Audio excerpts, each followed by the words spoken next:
Hey y'all, this is Real Life with James and Di. I wanted to share how I make fruit punch. We stopped buying concentrated juice some years ago, so I just had to figure out how to make my own juice.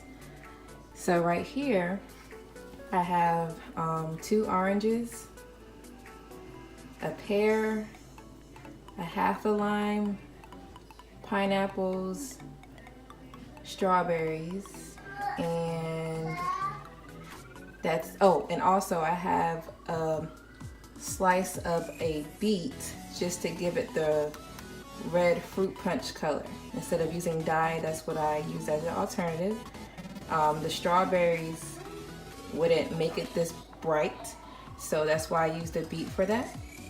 And then right here I have some water.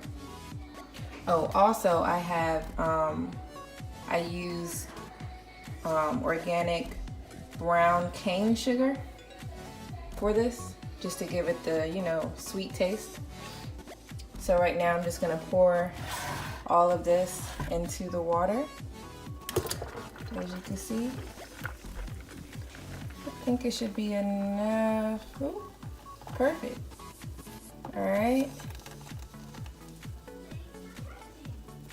And then from there, I'm just gonna put some more water in this pitcher really quick,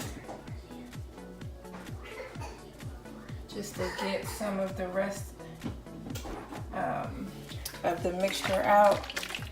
All right. And then I'm gonna stir it a little bit. Let me get me a spoon. Okay. Sorry for the phone. All right. So let me just stir that some. And there you have it. See? Fresh fruit punch. So let me try this for myself with the water added, because it will definitely dilute the taste a little bit. All right, let's see.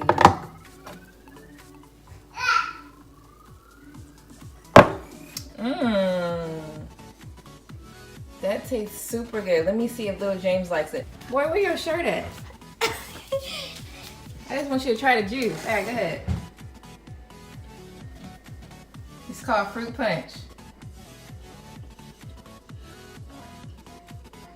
Oh, you finished all of it. 2 hours later. Okay. How was it? Good. Oh, you just gone like that? It was real good? Okay, all right, cool. So little James approved of that fruit punch I just made. Oh, so with fresh juice, it's gonna separate like that. So, every so often before you make drinks for people, just mix it up some. And also fresh juice typically lasts about 3 days. Okay, so this is how I make fruit punch for the family. Like, subscribe, share. All right, you guys have a good day.